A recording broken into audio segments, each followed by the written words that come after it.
This is the only video about Angular routing that you need in order to master it fully, because I will cover all possible concepts about Angular routing, starting from the basics like defining routes, links or outlets, and finishing with more complex like data resolvers or protecting your routes. This video is brought to you by Biceptor, and one of the best products of Biceptor is called Local Tunnel. Really often you want to share your local application to somebody, but you don't want to deploy it yet. This is where Local Tunnel from Biceptor shines. You just need to install a package, call Biceptor CLI-P, and then you can browse your application. So here I start a Biceptor CLI, click Create New Endpoint, even without registering an account, and then my local application is accessible and fully working through this production URL. To try it yourself, check the link in the description box below. With that being said, let's jump into the video. And our first step is to register these components as routes. And we are doing it inside a routes file. As you can see, this is an array of routes where we define our routes. But the question is, where do we use this array? Because here we don't have any magic. Here we have provide router. It is created automatically by default inside Angular if you selected add routing in the CLI. And inside we are throwing our routes, and this is exactly this empty array. And in order to define a route, we are creating here an object with field path, which will be a string, for example, dashboard. And it should be just a unique identifier, not a URL. So /dashboard is wrong here. And also a component, and our component that we want to render is a dashboard component. And this is app dashboard component yes, which is just a standalone component. Now inside browser we can type /dashboard and we won't get an error. If we try to type something which doesn't exist, we are getting an error cannot match any routes. But for dashboard we are not getting an error, which means this route was successfully registered. But we don't see any content here, just a layout word. What is layout word? This is a markup inside our app component HTML, because in Angular world, app component is exactly a layout. So the question is how we can render this dashboard content on this page, because essentially for every single route, content should be different, and for dashboard route, it should be a dashboard component. In order to do that, we must use a feature which is called router outlet. So here inside main, I want to write router-outlet and just close this tag. But as you can see, it is red, we're getting an error, router outlet is not a known element. And this is completely correct because we did not inject router outlet as a dependency inside our app component. So we must inject router outlet in the imports, and now this component can be used. When we reload the page, as you can see, the dashboard component was rendered here inside our layout. So we're using a router outlet tag in order to render dynamic content when we're changing our route. Now let's do exactly the same for several other components. Here I want a path products with component products component and settings with component settings. So we can jump to /settings, for example, and settings component is rendered here. But what about links to all these pages? In order to render links, we're using a, and instead of href, like in typical HTML, we're using router link, just like an attribute.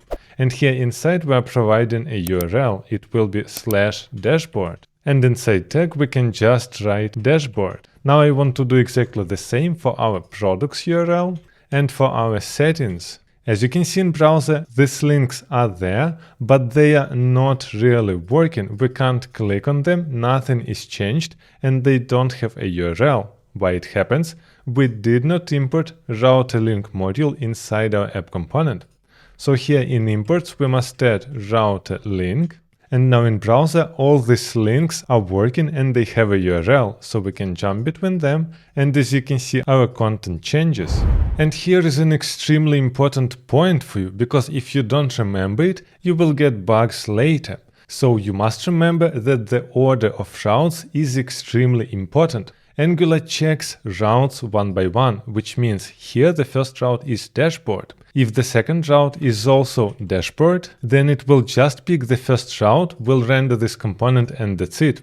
It won't take this route at all. And you might say, okay, but this is dumb to just write the same path in two places like dashboard and dashboard. Yes, but sometimes your path might be quite complex and it might override the path that you want, like maybe when you have dynamic parameters, and we will talk about it later in this video. So we know how to render routes, but what about dynamic parameters? What does it mean? It means that you have some dynamic value inside your URL. Like for example, /pages/1, 1 is a dynamic parameter because this is an ID of the page and it can change. In order to define a dynamic parameter, we're using similar construction. We can write here pages/ and then with colon we're writing page ID, for example. This is just a string, it can be foo, it can be whatever. This is just a unique dynamic identifier that we can use later. So we're providing here a path and a component, in our case it's page component, and now it should work with any dynamic parameter. As you can see, our page was rendered, and even if we're rendering here pages/2, it is still this page. So in order to define a dynamic path, you are using colon and then any name that you want. But now you for sure want to ask how we can access these parameters inside our component, because it doesn't really make sense to render the same content for different parameters. You typically want to render one article with AD1 and another article with AD2. And there are different ways to access these parameters inside component. I want to show you the newest and the best because it is extremely simple and declarative, and we will use signals for that. So I want to jump here inside our page component. As you can see, this is just an empty component. Now here what we want to create is the signal input of the page ID. Just to remind you what is page ID, this is this unique variable that we created inside our path. So inside our page we can define a page ID which must be an input, and we want to make it a required input. And this will be a string because it is coming from the URL. If you don't know what is this construction, this is an Angular signal, and page ID in this case is an input signal of the string. But most importantly here, this value will come for us directly from the router without any additional code from our side. We can jump now inside HTML and write here page dash, and here for example we want to render our page ID signal. When we're looking in browser, you can see that our component was not rendered and we're getting an error message. Input is required, but no value is available yet, which actually means we did not provide this input to the component. But I said that this input will be provided automatically by router. Yes, it is, but not by default. In order to enable this feature, we must jump inside our app config, and here we have our provide router with routes. And as a second parameter, we want to provide here with component input binding.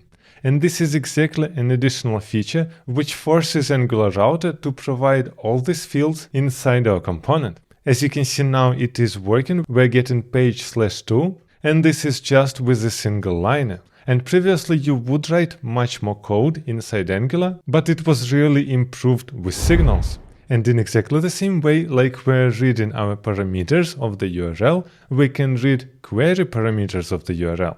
So here we can write, for example, we want a limit as a parameter. And we're writing here that we want an input required, also of string. But as you can see, realistically, we didn't specify what is this. We're not saying this is a query parameter. We're not saying that page ID is a dynamic parameter. Angular router will simply take whatever it has in its data inside. So if we're providing a limit, it will get here. So let's render it inside our HTML. Here I want to put dash and render our limit as a signal. As you can see in browser, after page reload, we are getting dash and then nothing because we didn't provide this limit. Now here we can write question mark limit equals, for example, 20. I'm hitting here enter and we're getting 20 inside our component, which means Angular router reads this query parameter limit and puts it here in the variable inside our page component. So in this way you can read lots of data from Angular router through signal inputs. Another important feature inside Angular router is the possibility to write some redirect logic. So here on the top, I want to create a new route, but I don't want to provide inside a path and a component. I want to provide here a path empty string, which is actually a home route, and here I want to write redirect to and the string dashboard. And the last parameter will be path match full. So in route, we can specify how we want to redirect one URL to another. In this case, we want to redirect from the home URL directly to dashboard URL. Now when we jump to the home page, we are directly redirected on /dashboard. Also, we should not forget to handle correctly not found pages. Now, if we try to write some page which does not exist, we are getting cannot match any routes, URL segment foo. In order to fix this problem, we must create here a path, and it must be a last path with 2 stars. And 2 stars means that it will handle any possible URL. This is why this route must be the last one, because it will override all other routes. If you put it just at the beginning, then it will always work, doesn't matter which route is handled. This is why here we are providing a path, 2 stars, and our component will be not found component. So now when route does not exist, it will render a not found component. I am jumping to the route /foo, which does not exist, and we are getting the content with not found. Sometimes you might have a complex use case of redirect in your application. As you can see, we can create redirects like this, just redirect to dashboard, this is totally fine, but we might also write a function, because sometimes we need more logic inside. For example, here I want to create a new route, and I want to make a path alt pages /page ID. For example, in our application, we had some old path, and now we want to migrate to a new path with pages page ID. But as these URLs are all over across the internet, people try to access them. This is why we want to redirect our users to the new path. How can we do that? We can do it with redirect to function. So here as a parameter we are getting a route, and inside we can write any logic and return a string which will be a new route. So what we want to return here is a string /pages/ and here will be a variable. And the variable here will be route.params, and here I want to access a page ID, which actually means this variable is this dynamic parameter, and we want to redirect a user to this new page, which we defined here before. So now when in browser I access /altpages/1, I'm hitting enter, I'm redirected to /pages/1, which means our redirect to function is working correctly. Now we know how to create routes, but what about nested routes? Sometimes we want to nest routes to access different parts of our application. For example, let's create a nested route inside our settings.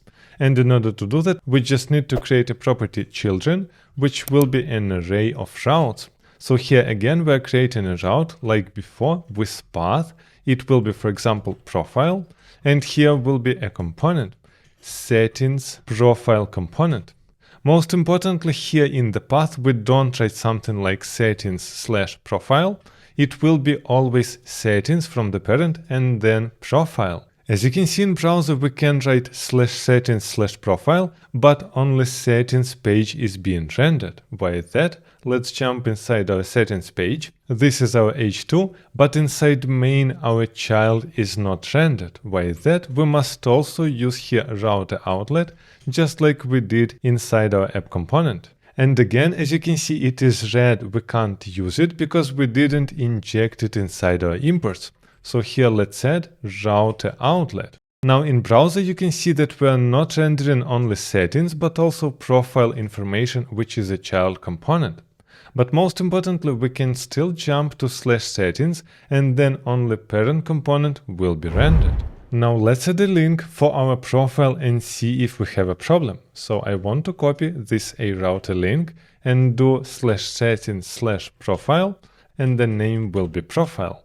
And additionally, let's make a route on /pages/1, which we can use for testing. The first problem that we see is that none of these links are highlighted as active, and typically we want to highlight an active link to understand on which page we are. How can we do that? we need to add here router link active as an attribute and set here what class we want to provide. You typically want a class active.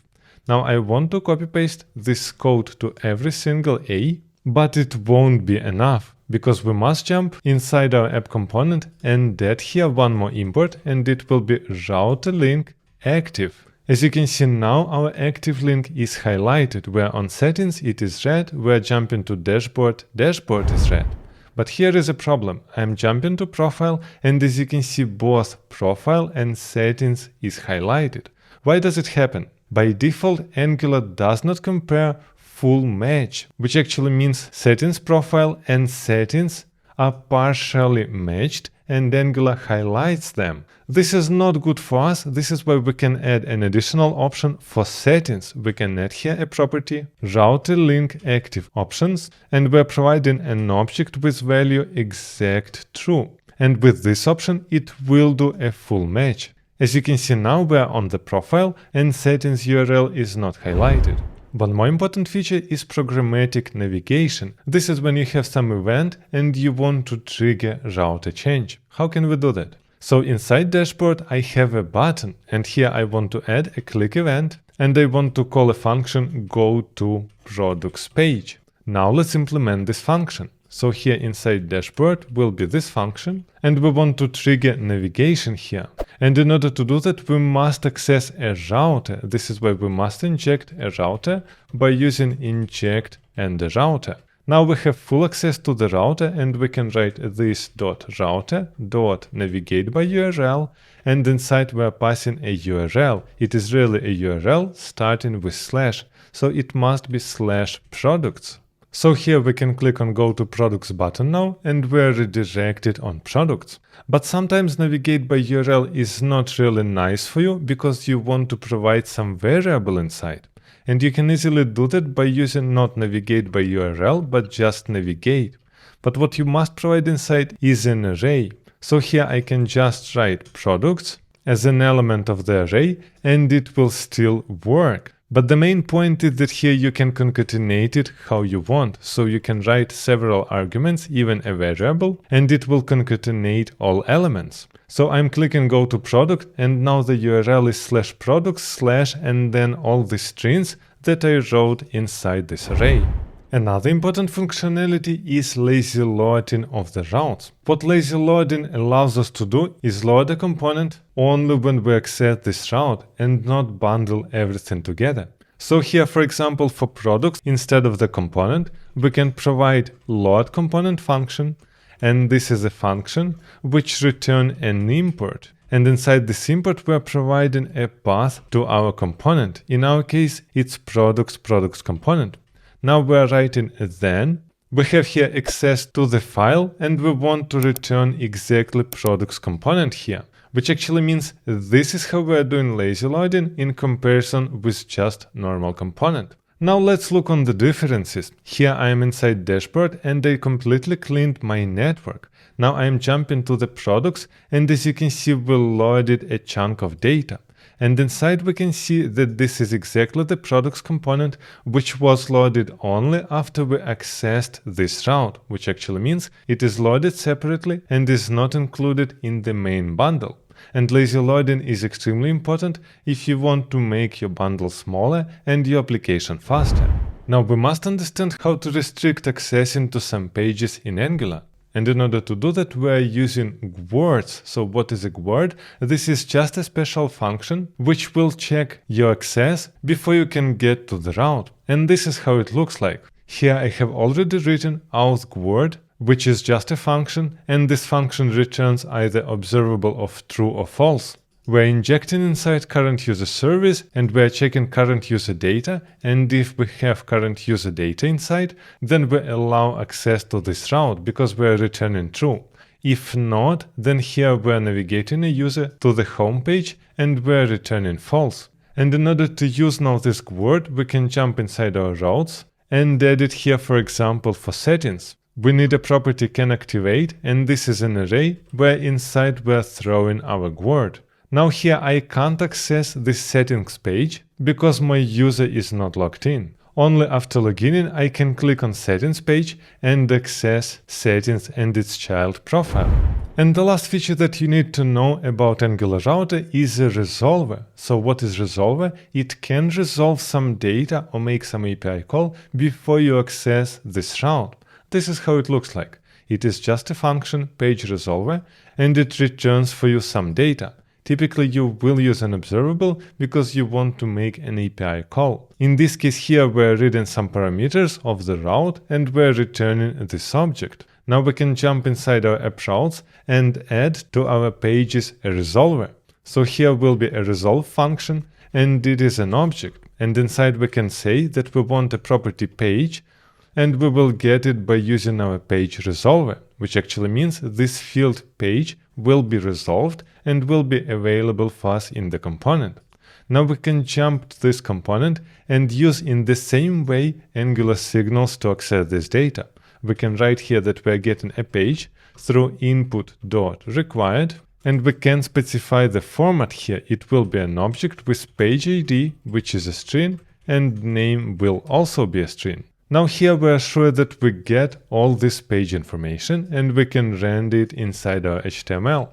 So let's render our signal by using page signal.name, for example. Now when we're jumping to pages, you can see that this foo was rendered here and this is exactly the name from our resolved information.